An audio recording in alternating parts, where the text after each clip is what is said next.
নমস্কার বন্ধুরা, hour Holmes কিচেনে তোমাদের সবাইকে স্বাগত। আজ আবারও একটি নতুন রেসিপি নিয়ে চলে এসেছি তোমাদের সামনে। আজ আমি তোমাদের সাথে শেয়ার করব হাতে মাখা মুসুর ডালের রেসিপি। প্রত্যেক দিন একই রকম পদ্ধতিতে মুসুর ডালের ঘন্ট বা সিদ্ধ খেতে যদি ভালো না লাগে, এই পদ্ধতিতে তোমরা একবার বানিয়ে খেয়ে দেখো। আশা করি একটু হলেও তোমাদের কাছে এই রেসিপিটি ভালো লাগবে। তার জন্য প্রথমেই নিয়ে নিয়েছি মুসুর ডাল। এখানে আমি ছোট বাটির 1 বাটি মতো মুসুর ডাল নিয়েছি। ডালটা এবার জল দিয়ে খুব ভালোভাবে ধুয়ে নেব।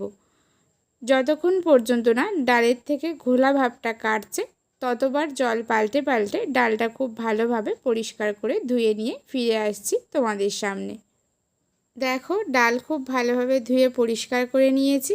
এবার একটা বড় প্লেটের মধ্যে ডালটা আমি নিয়ে নিলাম। ডালের পরিমাণটা বন্ধুরা তোমরা তোমাদের প্রয়োজন মতো নিয়ে নেবে। ডালের মধ্যে এবার আমি দিয়ে দিচ্ছি কিছুটা আলু ঠিক আমি এরকমই লম্বা লম্বা সরু সরু করে কেটে নিয়েছি। একটা মাঝারি সাইজের আলু আমি এরকম টুকরো টুকরো করে কেটে নিয়েছি। এবার দিয়ে দিচ্ছি একটা মাঝারি সাইজের টমেটো 6 টুকরো করে নিয়েছি। দিয়ে দেব কিছুটা পেঁয়াজ কুচি। এবার দিয়ে দেব কিছুটা কাঁচা লঙ্কা কুচি। দিয়ে দেব অল্প পরিমাণ হলুদ গুঁড়ো।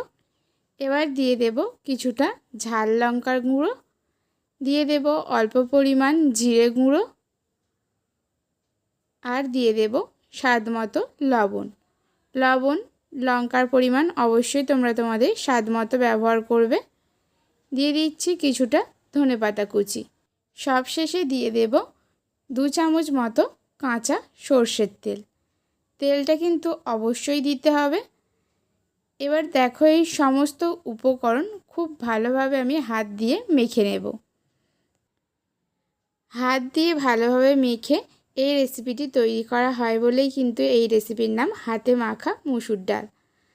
দেখো, কিছুটা সময় নিয়ে খুব ভালোভাবে প্রত্যেকটা উপকরণ মিশিয়ে নেব।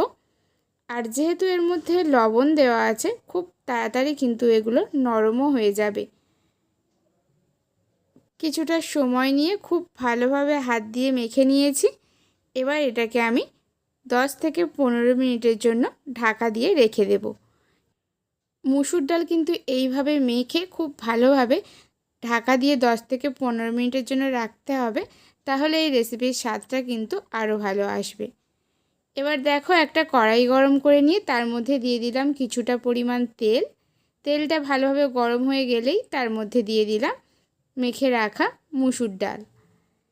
এবার এই ডাল আর সমস্ত উপকরণ খুব ভালোভাবে হাই ফ্লেমে কিছুক্ষণ আমি নাড়াচাড়া করে নেব। বন্ধুরা, প্রত্যেকটা উপকরণ যেমন ডাল, আলু, পেঁয়াজ, লঙ্কা, টমেটো সমস্ত কিছুর পরিমাণ তোমরা তোমাদের প্রয়োজন মতো বা তোমাদের পছন্দ মতো ব্যবহার করবে। কিছুটা সময় নিয়ে খুব ভালোভাবে ভেজে নিয়েছি। আর তোমরা দেখেই বুঝতে পারছো যে কড়াইয়ে দেওয়ার আগে থেকে কতটা নরম ছিল। যেহেতু লবণ দিয়ে মেখে রাখা ছিল, তার জন্য কিন্তু এতটা নরম নরম লাগছে। ডাল দেখো ভাজা হয়ে গেছে। এই পর্যায়ে কিন্তু খুব বেশি ভাজার প্রয়োজন নেই, 4 থেকে 5 মিনিট মতো ভেজে নিলেই হবে। এবার আমি এই ডালের মধ্যে দিয়ে দেব পরিমাণ মতো জল। তোমরা কতটা পরিমাণ ডাল নিয়েছো তার উপর নির্ভর করে জলটা দিয়ে দেবে। প্রথমে আমি অল্প পরিমাণ জল দিলাম, দিয়ে খুব ভালোভাবে ডালটা আমি নাড়াচাড়া করে নেব। তারপর আমি এর মধ্যে আরও একটু জল দিয়ে দেব। যেহেতু আলু ডাল খুব ভালোভাবে সিদ্ধ হওয়ার প্রয়োজন আছে, তার জন্য জলটা কিন্তু অবশ্যই বুঝে ব্যবহার করবে। জল দিয়ে এটাকে ততক্ষণ ফুটতে দেব। তোমাদেরকে পরের পদ্ধতি দেখিয়ে দিই চলো। তার জন্য একটা ফ্রাই প্যান নিয়েছি, নিয়ে একটু তেল দিয়ে দিলাম। তেলটা গরম হলে খুব ভালোভাবে ছড়িয়ে নিয়েছি প্যানের মধ্যে। এবার এর মধ্যে দিয়ে দিলাম একটা ডিম আমি অল্প একটু লবণ দিয়ে খুব ভালোভাবে ফেটিয়ে নিয়েছি। নিয়ে এবার এটাকে আমি একটু ভুজিয়া তৈরি করে নেব। একেবারে পুরো ঝুড়ো ঝুড়ো করব না, একটু মাঝারি সাইজ করে আমি এটাকে ভুজিয়া তৈরি করে নিচ্ছি। তোমরা চাইলে এখানে ডিমের পরিমাণ বাড়িয়ে নিতে পারো। আমি ডালের পরিমাণ অল্প নিয়েছি, তার জন্য ডিমটাও একটা ব্যবহার করলাম। দেখো ডিম খুব ভালোভাবে ভাজা হয়ে গেছে। এবার আমি এটাকে নামিয়ে সাইড করে রেখে দিলাম। এবার দেখিয়ে দিই চলো ডালটা ঠিক কতটা সিদ্ধ হয়েছে। দেখছো বন্ধুরা, জলের পরিমাণ অনেকটাই কমে গেছে। ডাল আর আলু কিন্তু প্রায় 80% মতো সিদ্ধও হয়ে গেছে। এই পর্যায়ে আমি একটু ভালোভাবে ডালটাকে নাড়াচাড়া করে নেব। দেখো এখনই কতটা লোভনীয় দেখতে লাগছে। ডাল কতটা ভালো সিদ্ধ হয়েছে তোমাদেরকে দেখিয়ে দিচ্ছি। দেখো একেবারে কিন্তু সিদ্ধ হয়ে গেছে। একটু ভালোভাবে নাড়াচাড়া করে নিয়ে আমি ডালটাকে নামিয়ে নিয়ে কড়াইটা পরিষ্কার করে নিয়ে ফিরে আসছি।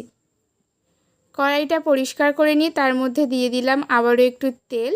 তেলটা গরম হয়ে গেলে দিয়ে দিচ্ছি অল্প পরিমাণ জিরে, দিয়ে দেব একটা গোটা শুকনো লঙ্কা 2 টুকরো করে। একটু নাড়াচাড়া করে নেব। তারপর আমি এর মধ্যে দিয়ে দেব কুচি করে রাখা পেঁয়াজ। পেঁয়াজ আমি খুব ভালোভাবে লাল লাল করে ভেজে নেব। এই পর্যায়ে পেঁয়াজটা কিন্তু একটু বেশি আমি লাল লাল করে ভেজে নেব, তাহলে খেতে ভালো লাগবে। দেখো কিছুটা সময় নিয়ে পেঁয়াজ আমি খুব ভালোভাবে লাল লাল করে ভেজে নিয়েছি। এবার আমি এর মধ্যে দিয়ে দেব আগের থেকে সিদ্ধ করে রাখা মুসুর ডাল। এই পদ্ধতিতে মুসুর ডাল বানালে অবশ্যই কিন্তু সিদ্ধ করে ফোড়ন দেওয়ার চেষ্টা করো, তাহলে ডালের স্বাদটা আরও ভালো হয়। দেখো খুব ভালোভাবে মিশিয়ে নিয়েছি। তোমরা যদি মনে করো আরও একটু পাতলা করবে, তাহলে একটু তোমরা ডালের মধ্যে জল ব্যবহার করতে পারো। এবার আমি এর মধ্যে দিয়ে দিচ্ছি ভেজে রাখা ডিম। ডিম দিয়ে আবারও মুসুর ডাল আমি খুব ভালোভাবে নাড়াচাড়া করে নিচ্ছি। সবশেষে আমি এর মধ্যে দিয়ে দেব আরও একটু ধনেপাতা কুচি। ধনেপাতা কুচি দিয়ে অল্প একটু নাড়াচাড়া করে নিলেই তৈরি হাতে মাখা মুসুর ডাল। তোমরা অবশ্যই একবার এই পদ্ধতিতে মুসুর ডাল বাড়িতে বানিয়ে খেয়ে দেখো আর কমেন্টে জানিয়ে তোমাদের কেমন লাগলো। বন্ধুরা, রেসিপিটি যদি কোথাও ভালো লেগে থাকে ভিডিওটিতে একটি লাইক করে দিও। চ্যানেলটিকে সাবস্ক্রাইব করে তোমরা সবাই আমার সঙ্গে থেকো। ডাল পুরোপুরি তৈরি হয়ে গেছে। এবার আমি গ্যাসের ফ্লেমটাকে অফ করে দিয়ে কিছুক্ষণ আমি রেস্টে রেখে দেব। বন্ধুরা, আজ তাহলে এই পর্যন্ত। ফিরে আসবো অন্য কোনো একটা নতুন রেসিপি নিয়ে। সবাই সুস্থ থেকো, ভালো থেকো। সবাইকে নমস্কার।